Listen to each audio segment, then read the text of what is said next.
Natumai ya kwamba unanisikia mahali pote ulipo, na kama vile umejulishwa, kwa majina ni Munene Mwangi, mchungaji wa kanisa la Temple of Praise, na niko hapa kwa sababu ya makambi.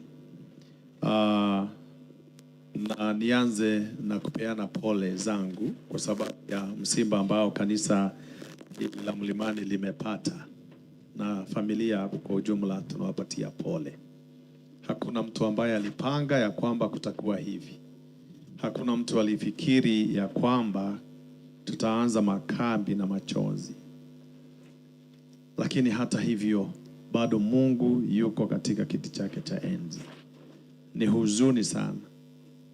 Ni huzuni sana wakati tunapojiandaa na tunajua hakika tutakuwa na wakati wa kuliangalia neno la Mungu tukisherehekea ambao ametutendea kwa mwaka mzima, na wakati tu tunataka kuanza, basi tunapata pigo kwa kumpoteza kiongozi, mmoja wa viongozi wa kanisa ambaye nimeona dada Ella ameweza kuongoza kanisa kama karani miaka 4. Amekuwa pia ni kiongozi kwa vijana, amekuwa kama shemazi kwa kanisa hili. Na una maswali mengi, najua una maswali mengi unayojiuliza, ni kwa nini? Ni kwa nini ilikuwa ya kwamba alale siku ya Sabato tukianza makambi? Ni kwa nini? Hakuna mtu aliyenajibu. Mchungaji hana jibu, kiongozi wetu hana jibu, mimi sina jibu. Hakuna mtu akona hilo jibu. Kwa hivyo haya ndio tunasema tunayachia Mungu. Kwa sababu ni yetu, ni lazima tuweze kuyatekeleza yote. Yesu alisema ya kwamba ni vyema twende kwa wale wanaolia, siende kwa sherehe. Kama kuna sherehe na kilio, tunaenda kwa kilio. Kwa nini? Kwa sababu wenye sherehe walipanga, wenye sherehe wanachanga, wenye sherehe wanajiandaa, wenye sherehe wanajua itafanyika tarehe hii. Wao wako sawa. Lakini wakati kuna kilio, hakuna mtu anapanga atalia kesho. Kuna mtu anapanga ya kwamba nitalia kesho kutwa, nitalia, nitaumia, nitampoteza. Hakuna. Kwa hivyo wakati huo, wakati kifo kimegonga, ndio wakati tunaitwa tuje tusimame na familia. Na ndio sababu tunasimama na familia wakati huu. Ndio sababu tumesema ratiba ya makambi isimame kwanza, ndio tuweze kuhudumia familia hii. Kwa sababu sote tunaumia, sio tu familia, hata na kanisa lenyewe. Na ni uchungu sana. Hii imenikumbusha miaka mingi iliyopita. Miaka mingi tu iliyopita. Kama miaka 33 hivi. Nilichukuliwa uchungaji mwaka wa 1993, 1993 mwezi wa 4 ndio nikawa mchungaji. Na mahali nilipelekwa panaitwa Dhamanda, karibu na mji mkuu wa Nairobi. Na ilikuwa ni new district, ni mtaa mpya. Kwa hivyo mimi ndiye nilikuwa mchungaji wa kwanza katika mtaa huo. Mchungaji wa kwanza kwa mtaa huo. Na wakapanga makambi ya kwanza ya mtaa huo. Kwa hivyo kukawa makambi ni ya kwanza mwezi wa 8. Na mchungaji ni wa kwanza. Tulikuwa na mzee wa kanisa ambaye alikuwa anafanya kazi pale division. Wale wanajua ECD mahali kuna shule inaitwa ya Maxwell, na alikuwa driver. Huyu mzee wangu wa kanisa alikuwa ni driver. Tumejuana tu miezi 4, maana ningia mwezi wa 4 na makambi ni mwezi wa 8. Tunaendelea, tumepanga, ni driver.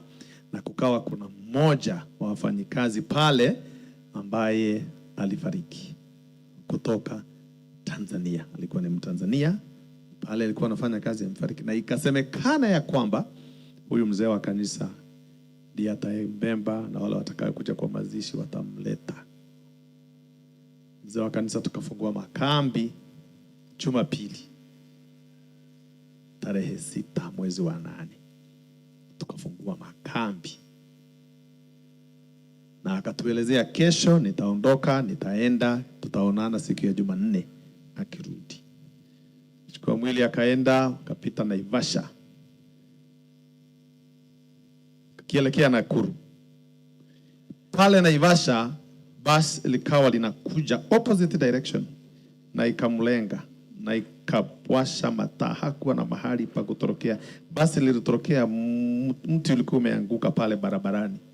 Kapita, haikusimama. Walipigana, walikutana head on, na mzee wangu wa kanisa akafariki pale on the spot. Ujumbe ulipofika siku ya Jumatatu jioni kuhusu hiyo ajali, tumepoteza, makambi yalisarabaratika. Tukashindwa tutaendelea na makambi ama tutafanya nini. Tulifanya yote mawili, lakini ni kilio na tukaongea. Hii imenikumbusha 1993, lakini tuliendelea na tulimaliza, na Mungu alikuwa pamoja nasi.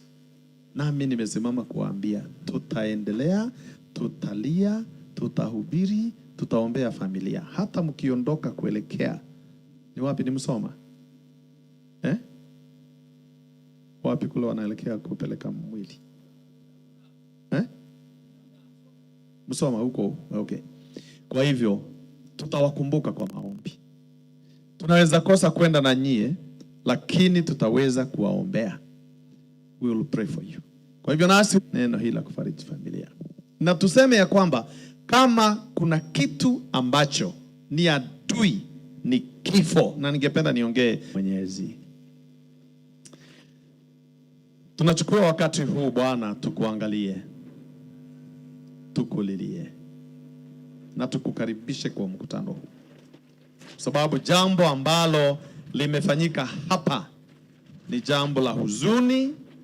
Hatuna uwezo wa kujipatia nguvu hata tukijaribu.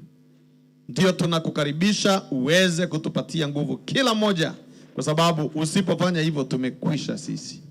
Lakini tunajua ya kwamba uko pamoja nasi, na ya kwamba utatusaidia na utatuzungumzia na utanena na kila mmoja, hasa wale ambao walio karibu sana na dada huyu ambaye amelala.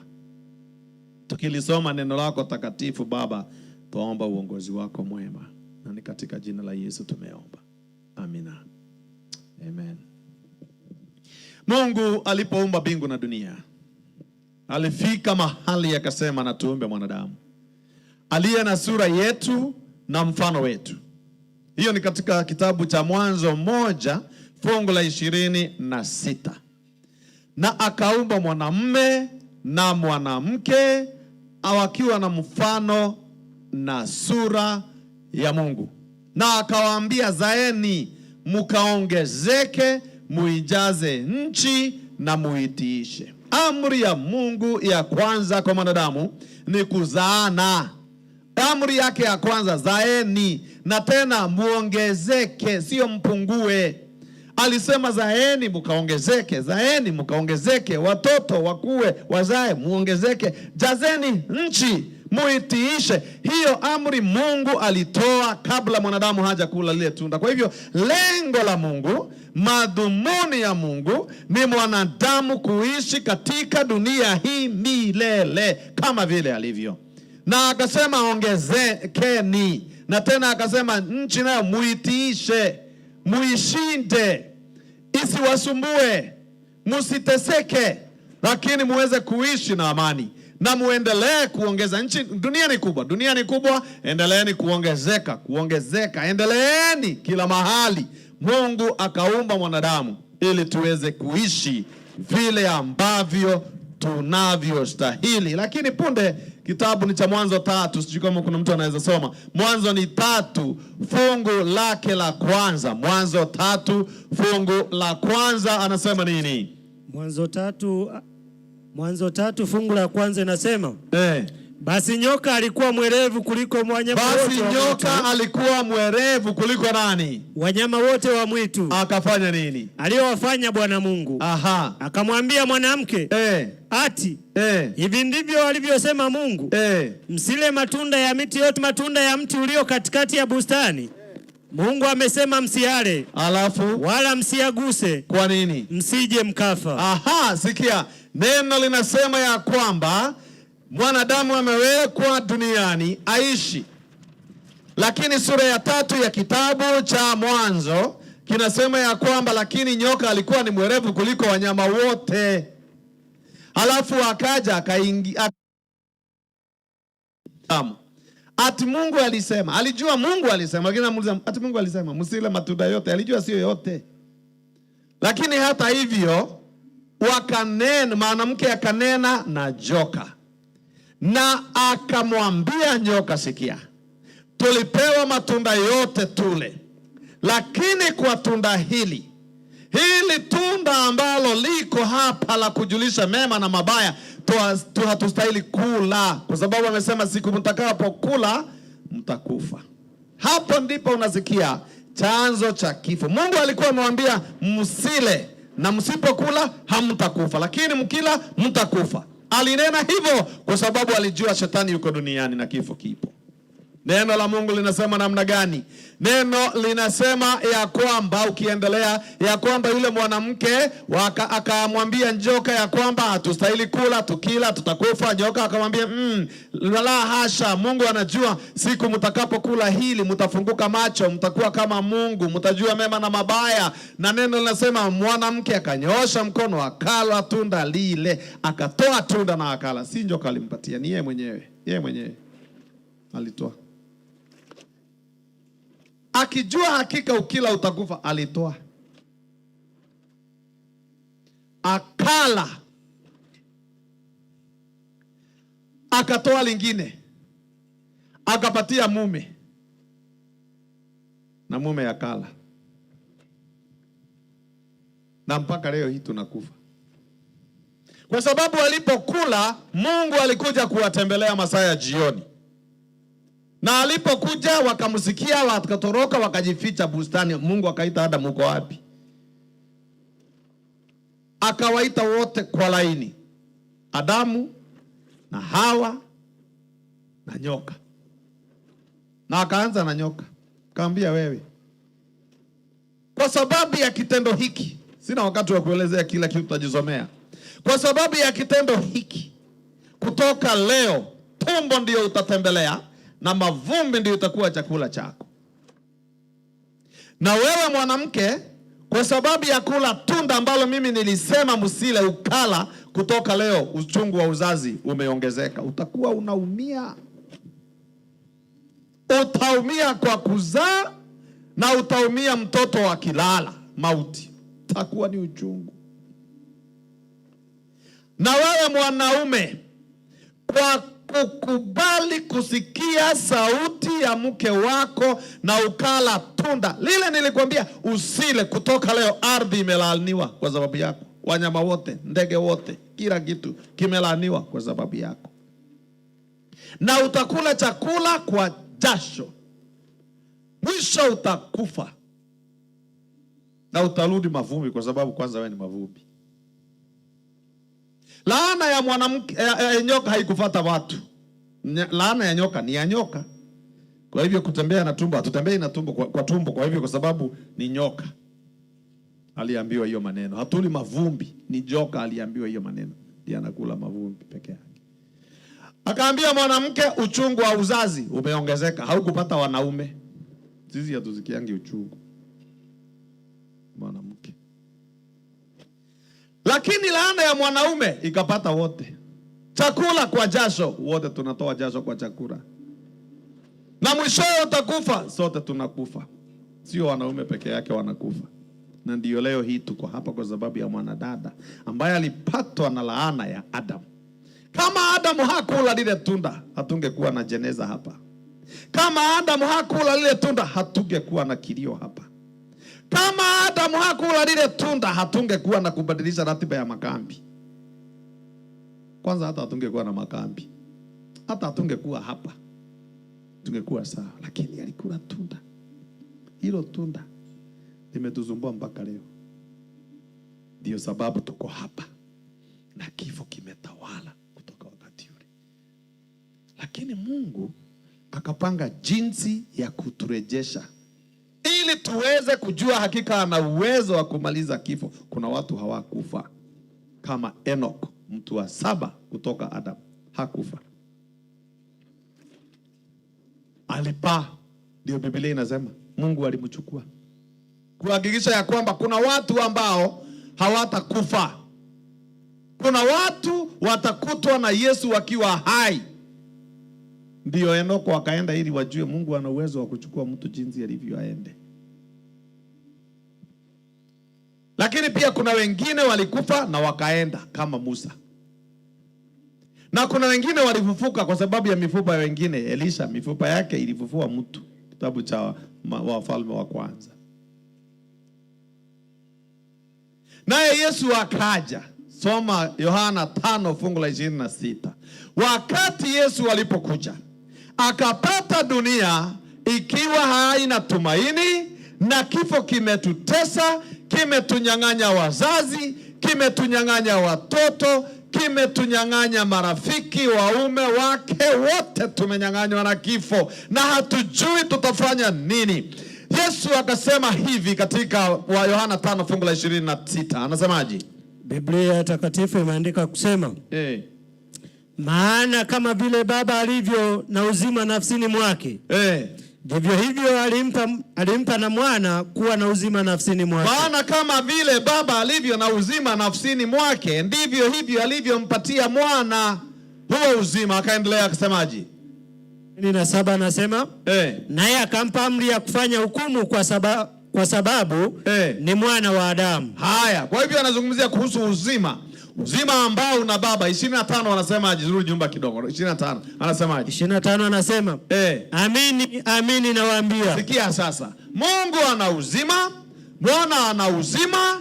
Anatuambia hivi sisi sasa. Amini amini nakuambia namna gani? Saa inakuja. Saa inakuja. Na sasa ipo. Na sasa ipo. Wafu watakapoisikia sauti ya Mwana wa Mungu. Kuna wakati wafu watasikia sauti. Leo hii wakiwa wamelala hawasikii sauti. Leo hii hata tuimbe nyimbo kiasi gani hawasikii sauti. Leo hii hata tuwasifu kiasi gani hawasikii sauti. Lakini anasema kuna wakati utakuja. Kuna wakati wafu watasikia sauti yake. Endelea. Na wale waisikiao watakuwa hai.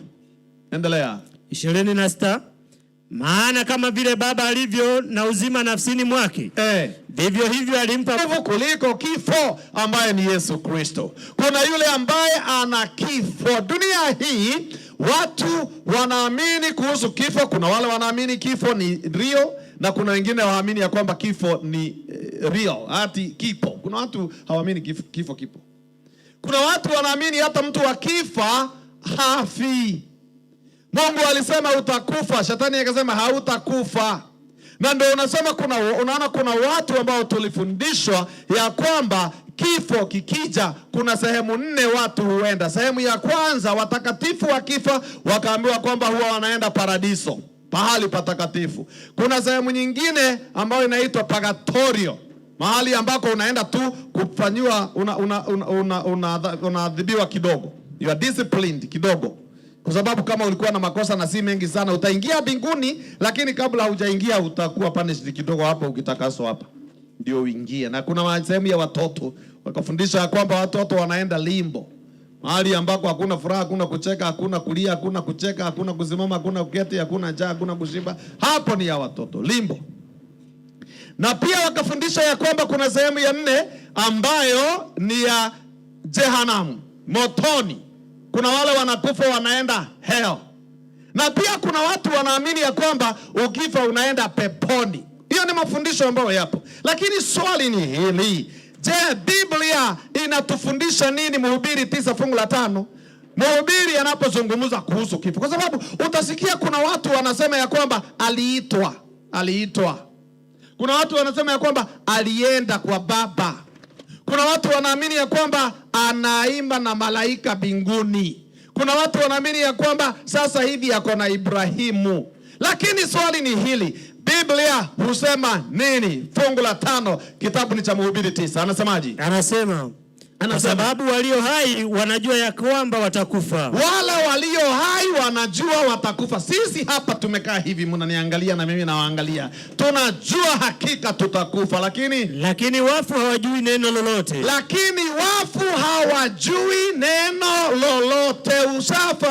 Usafariki. Faili zako zimefungwa, kila kitu chako kimeenda, kimesimama. Na sio tu kujua lolote, endelea. Wala hawana tunzo tena. Endelea tena. Maana hata kumbukumbu lao limesahauliwa. Hawana kumbukumbu kamwe. Hawawezi wakakukumbuka, hawawezi wakaja kwako, hawawezi wakaja kukutesa. Vile wengine wanafikiria kwamba mtu fulani amekuja kututesa ndiye ananitesa kila usiku. Ati bwana yangu tulikosana ananitesanga kutuanzia saa 8:30 ya usiku. Hamna.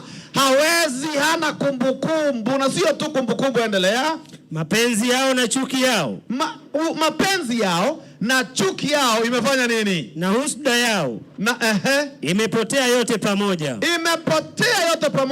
They cannot love you, they cannot hate you, they cannot do you any favor, they cannot see you, they cannot hear you. Hata ukimulilia, hata useme umuite, akusikie, hata kusikia, kwa sababu yeye aliweza kupumzika. Na sio hiyo peke yake, endelea. Wala hawana sehemu tena katika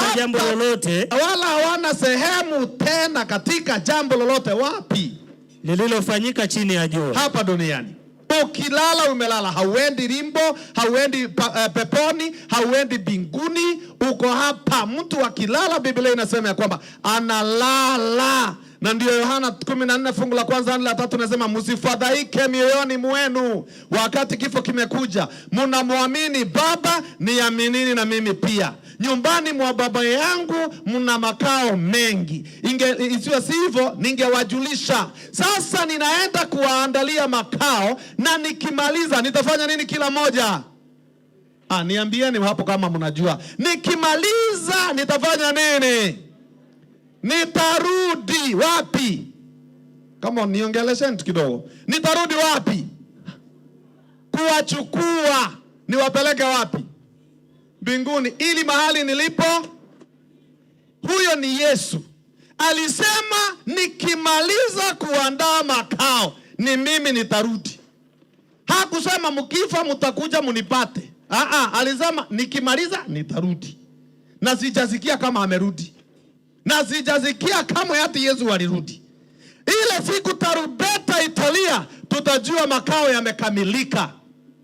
Ukilala leo, si makao yamekamilika. Ni wakati umefika, umelala. Kwa ugonjwa, kwa ajali, kwa jambo lolote lile. Unalala. Yesu alisema kifo ni kulala. Unalala, unalazwa kaburini mpaka tarumbeta itakapolia ikwambie amka. Amka. Amka karani wa kanisa. Amka mzee wa kanisa. Amka mama wa kanisa. Amka mama wa Fatima. Amka baba. Amka babu. Amka nyanya, bibi. Amka. Yesu amekuja, amka. Toka kaburini. Lakini kabla sauti hiyo haijasikika, tutalala. Anasema msistajabie maneno hayo, kwa sababu saa ipo, na sasa ni saa hii tu.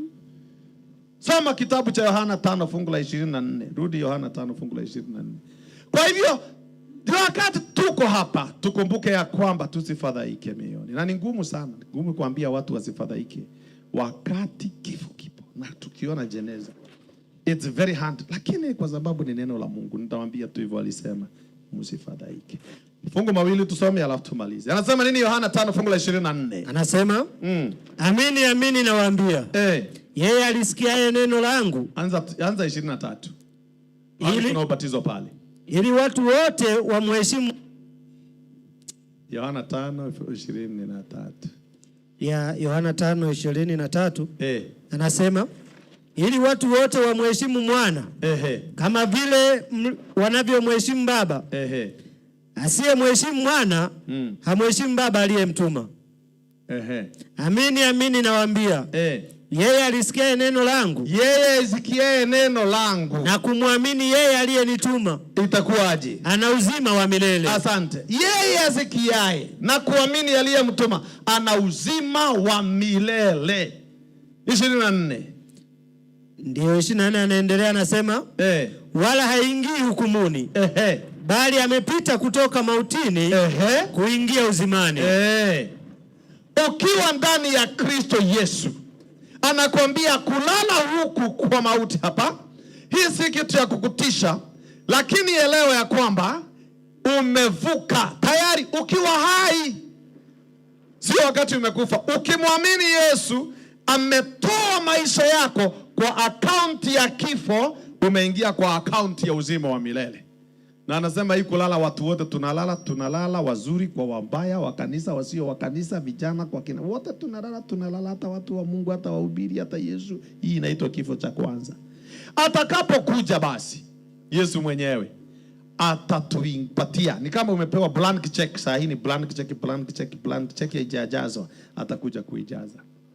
Sasa tumalize na kitabu cha Wathesalonike kwanza 4. Lakini nitasoma fungu la 16 hadi 18, ila nataka nianze na 18. Nataka nianzie na fungu la 18. Anasema nini? Wathesalonike wa kwanza, soma sura ya 4, sikia maneno 6, 7, 8 pale fungu la 18. Anasema nini? Wathesalonike wa kwanza sura ya 4 18 anasema basi farijianeni kwa maneno hayo. Hiyo sikia hiyo. Sasa hiyo ni fungu tu imesimama peke yake hapo. Basi farijianeni kwa maneno hayo. Maneno matano. Basi farijianeni kwa maneno hayo. Kiingereza, therefore comfort one another with those words. Yote mtakayosema farijianeni na kwa maneno haya. Kwa hivyo wakati kifo kimekuja, kuna ile ambayo tunastahili kufarijiana.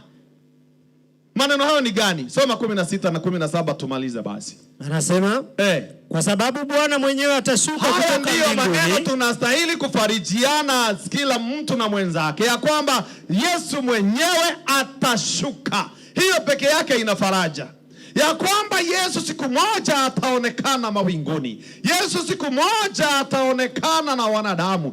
Yesu atashuka kutoka mbinguni. Hilo ni jambo la kutupatia faraja. Atakuja namna gani? Pamoja na mwaliko. Atakuja na mwaliko na nini nyingine? Na sauti ya malaika mkuu. Na sauti ya malaika mkuu. Na parapanda ya Mungu. Na parapanda ya Mungu. Sikia, kwa maana Yesu atashuka na mwaliko na sauti ya malaika mkuu na parapanda ya Mungu ikilia.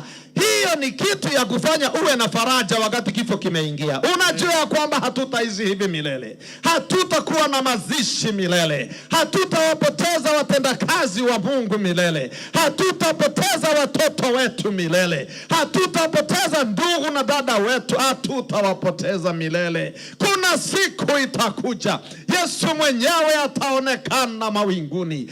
Yesu mwenyewe ataonekana akija kwa mwaliko. Atakuja na malaika na tutasikia tarumbeta na sauti ya malaika. Na sio hiyo peke yake, endelea ndugu yangu. Anasemaje? Anaendelea anasema, nao waliokufa katika Kristo. Sikia mpenzi, nao waliokufa katika Kristo watafufuliwa kwanza. Watafufuliwa kwanza. Dada yetu amelala hapa.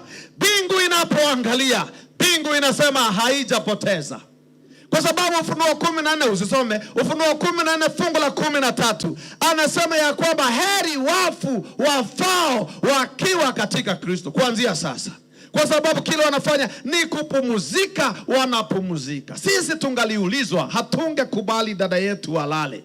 Hatungekubali mwakarani wetu wa kanisa alale. Lakini hatujui yeye aliambiana nini na Mungu wake alipokuwa hai. Kwa sababu nasema alikuwa na maumivu, kichwa kinamsumbua, maybe afya nini. Aya, labda aliambia Bwana nipumzishe.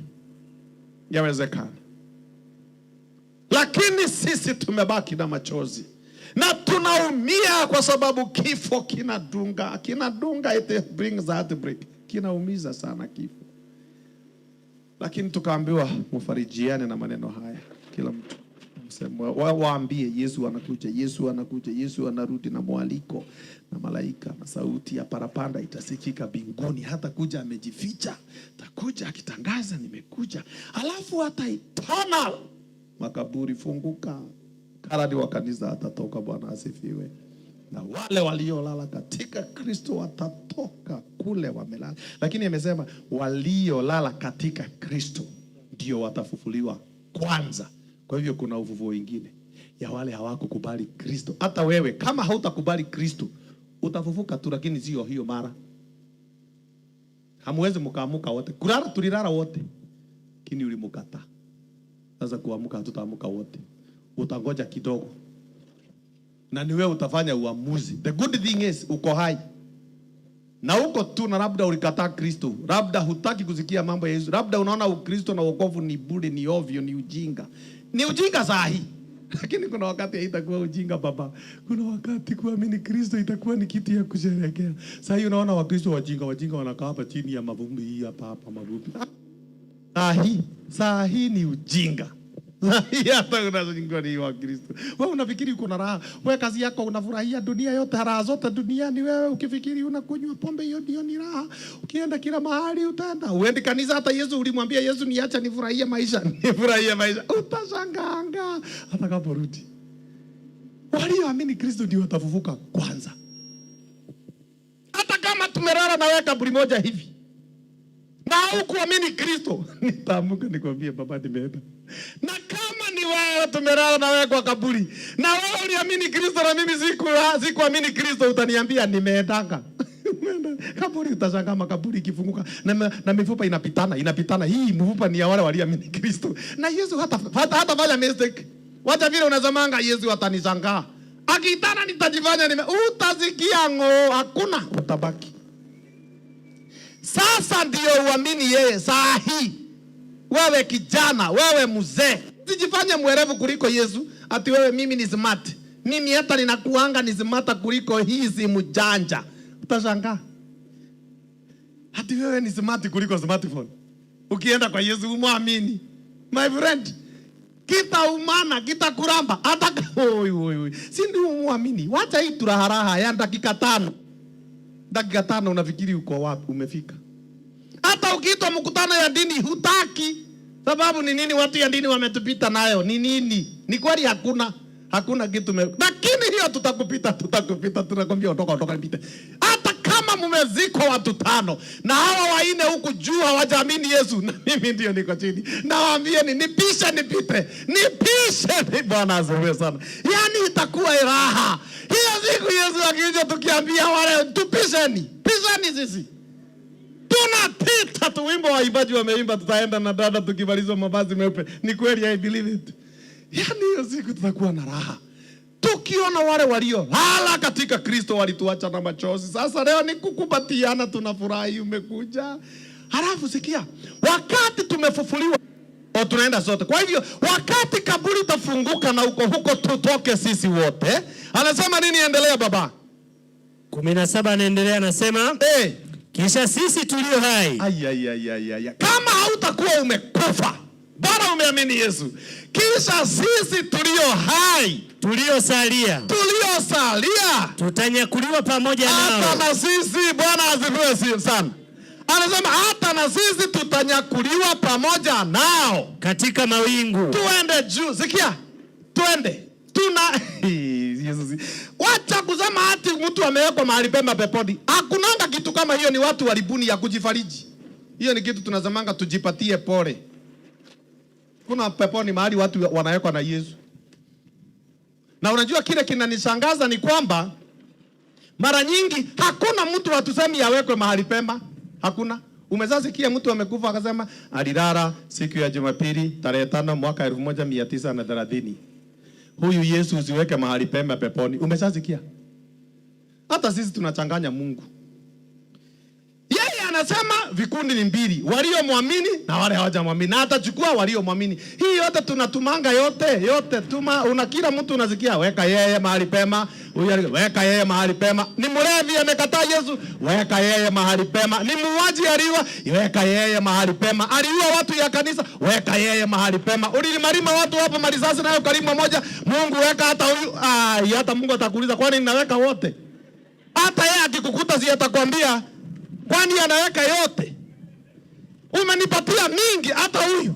Hata yeye weka. Huyu ni nani? Ni babu. Alikuja kanisa hakuja, lakini weka tu. Wewe tafuta mahali tu hapo uweke. Wekelea mahali hapa.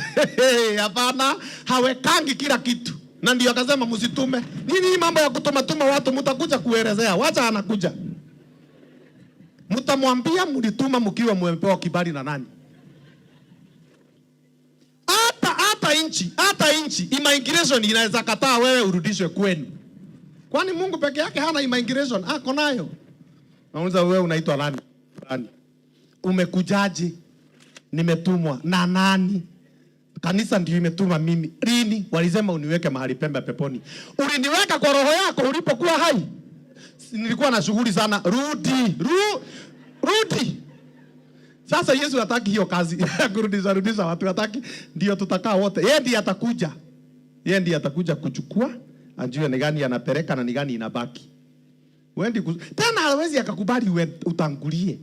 Hatakangi watu umeshaona movie na watu fulani, alafu mnaona movie yeye ameshaiona. Anajua mpaka mwisho. Alafu anakuambia unaona huyu jamaa huyu atakufa huyu. Unaona huyu fuata hii pikipiki, wachana na hii, fuata hii pikipiki, hii ndio itarima, fuata hii. Basi nilikwambia, yani anakuharibia movie. Unamwambia nyamaza. Wacha nione. Sasa wewe unaona yani amejua movie mbele. Watu kama mke wangu ni mbaya kuwatch movie na yeye. Mke wangu mimi ile movie ameona sioni.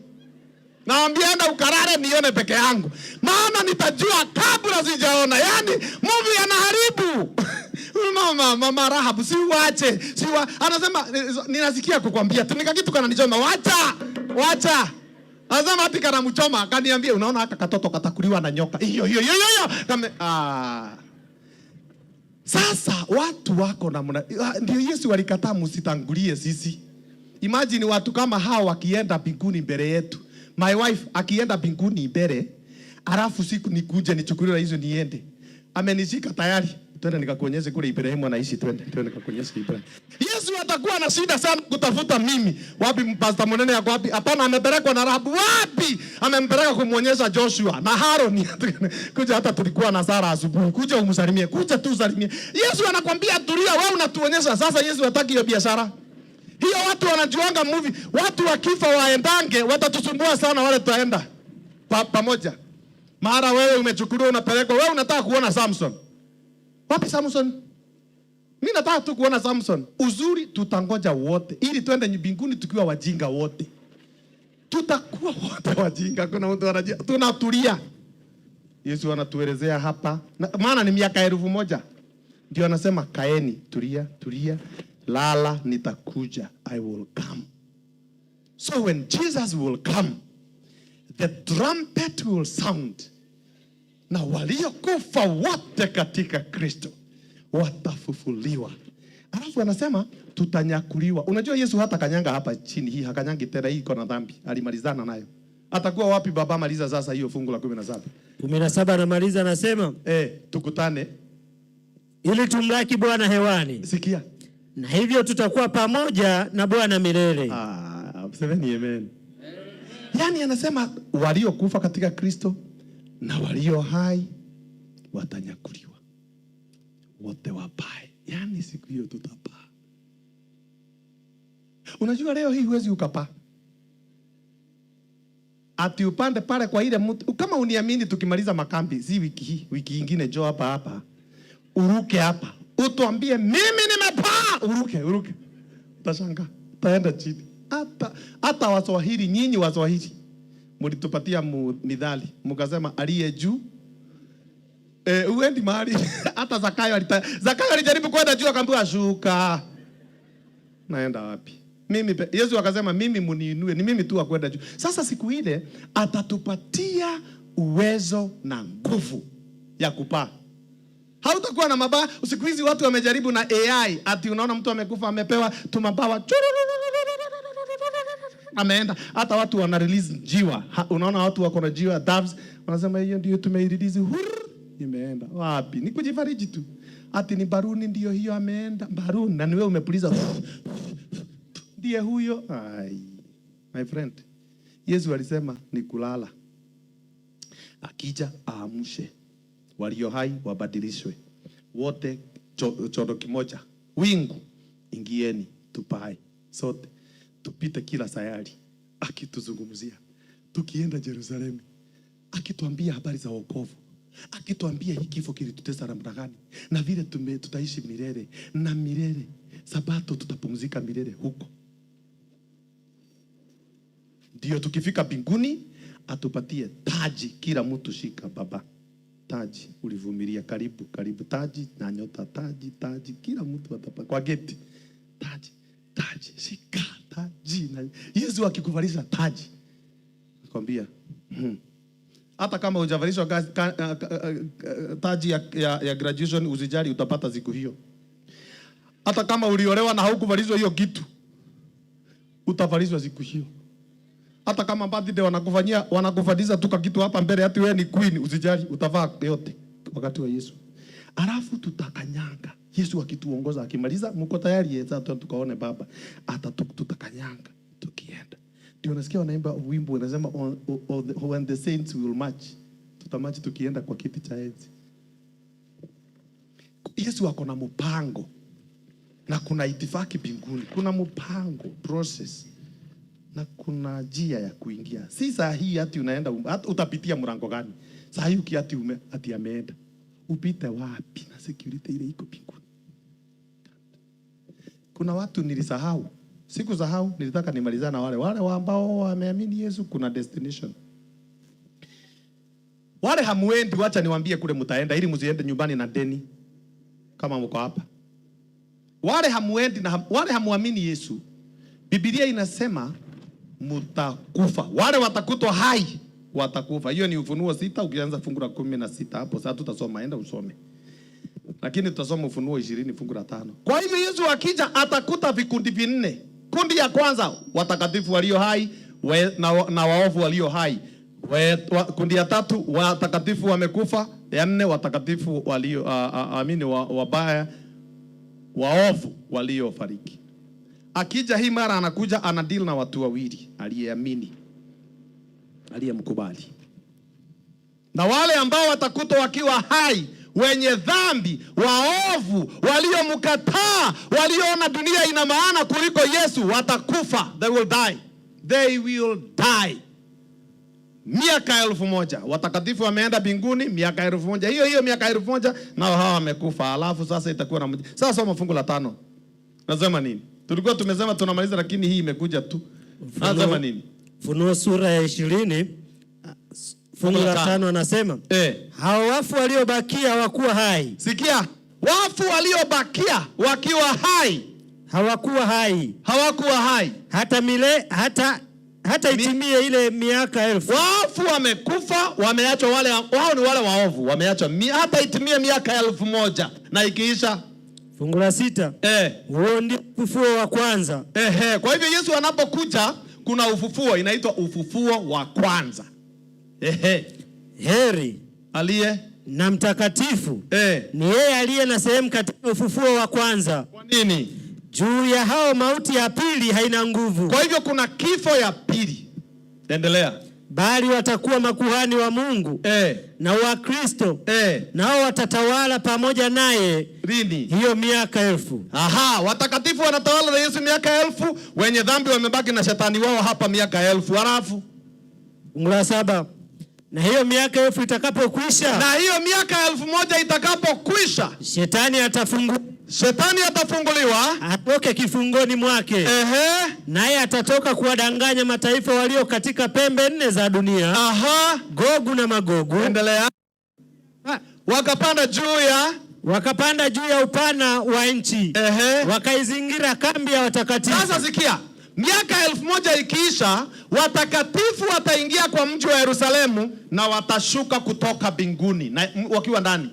Ukisoma Ufunuo 21 inasema maskani ya Mungu iko pamoja na wanadamu. 21 aya ya kwanza anasema kisha nikaona mbingu mpya na nchi mpya. Hapana, I was just quoting. Lakini soma tu maana umeanza. Nikaona mbingu mpya na nchi mpya. Kwa maana mbingu za kwanza na nchi ya kwanza zimekwisha kupita. Alafu wala hakuna bahari tena. Endelea. Nami nikauona mji ule mtakatifu Yerusalemu mpya. Ukifanya nini? Ukishuka kutoka mbinguni kwa Mungu. Umewekwa tayari kama bibi harusi aliyekwisha kupambwa kwa mmewe. Alafu nikasikia sauti kubwa kutoka katika kile kiti cha enzi ikisema, maskani, tazama, maskani ya Mungu ni pamoja na wanadamu, naye atafanya maskani yake pamoja nao. 20 fungu la 7. Kwa hivyo kuna miaka 1000 ikisha, watakatifu walioenda mbinguni watashuka, watakuja sasa. Maana tunarudi kwetu, kule tulienda kutembea uishi ugenini huko, tukataka miaka 1000 ikisha turudi kwetu huko, lakini itakuwa nchi mpya, itakuwa mbaya. Lakini sasa sikia, maliza pale 7 sasa. 20 fungu la 7 anasema, na hiyo miaka 1000 itakapokuja, hiyo miaka 1000 itakapokwisha, Shetani atafunguliwa atoke kifungoni mwake. Aha. Endelea. Naye atatoka kuwadanganya mataifa walio katika pembe 4 za dunia. Endelea. Gogu na Magogu. Endelea. Kuwakusanya kwa vita, ambao hesabu yao ni kama mchanga wa bahari. Endelea umalize sasa. Wakapanda juu ya upana wa nchi. Alafu kufanyika nini? Wakaizingira kambi ya watakatifu. Yerusalemu imefika, wale walikuwa wamekufa wamefufuliwa, wale waovu wote Shetani amewadanganya wavamia mji huu. Wamezunguka ule mji, wanataka kuuvamia. Alafu kufanyika nini? Na mji huo uliopendwa, moto ukashuka kutoka mbinguni. Ukawala. Ibilisi Shetani amemalizwa pamoja nao. Tosha baba. Sasa moto utashuka baada ya miaka 1000. Saa hii hakuna jehanamu. Ile unaambia mtu enda jehanamu, go to hell, hakunanga hell saa hii, itakuja. Kwa hivyo leo hii Yesu anasema hivi, msifadhaike mioyoni mwenu. Kifo hakitakuwa kifo milele. Kifo kitakuja kuondolewa. Kifo kitakuja kushindwa, na wakati huo ndio watakatifu watauliza, ewe kifo, nguvu zako ziko wapi? Where is your power, wewe kifo? Where is your sting, oh death? Where is your victory? Ushindi wako uko wapi? Watakatifu wa Mungu, ningependa niwajulishe jambo hili. Ningependa niwaambie ya kwamba hii kifo kimefanya tufike hapa, kitakuja kusimama. There is a day that the order will be restored.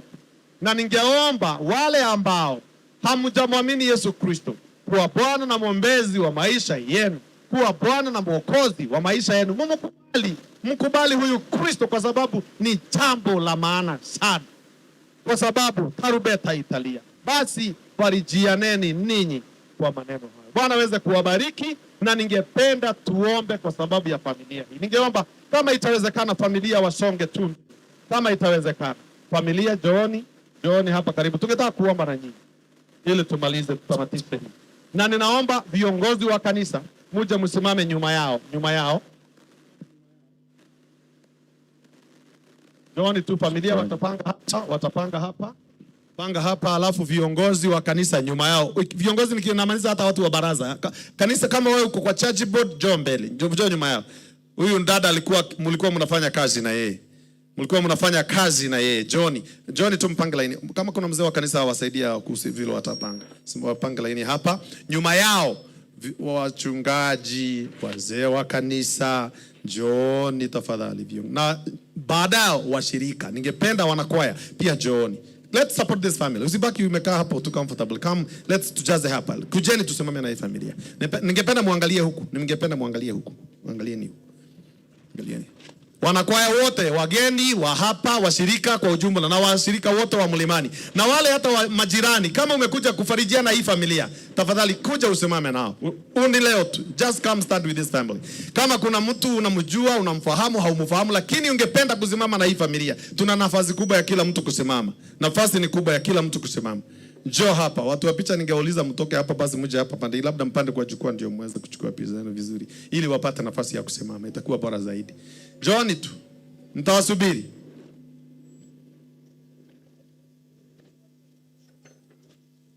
Johnny tu. Wakiendelea kuja tuimbe ile ukingoni wa Yordani nina angalia nayo ba. Spread hivi. Huku kuna nafasi kule. Kuna nafasi huku. Nani ninayo tabari tutaka pamoja na Yesu katika Pastor raha tutaimba wimbo huo wa Musa. Harakisheni, tungependa kuomba sasa. Kama ungependa kusimama na jamii hii ni vizuri sana. Just simama na wao. It's fine. Just come. Nitafafiki. Tunasubiri yule anakuja, akifika taomba.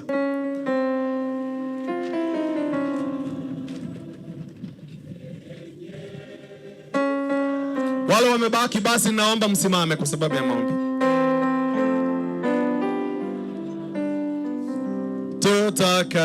Tutaka pamoja na Yesu katika pwani yenye raha na tutaimba wimbo wa Musa na kondoo.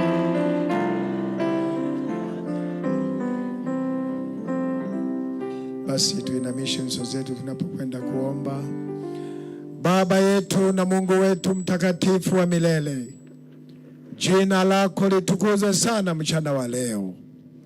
Tunakushukuru kwa namna pekee sana kwa sababu umemtumia mtumishi wako mchungaji Mnene kuleta faraja katika kambi hili ambalo limekutana na mauti ya mtumishi wetu. Tunasema jina lako litukuzwe. Ninaomba kwa sababu ya wana na binti zako, familia ambao wamesimama mbele yetu na mbele zako, Baba wapatie faraja ya milele. Baba waponye mioyo yao, wawezeshe kukuamini wewe, wawezeshe kutambua ya kwamba hata katika kaburi kuna uzima wa milele. Jina lako likatukuzwe na kuinuliwa. Mchana wa leo tunaiombea familia.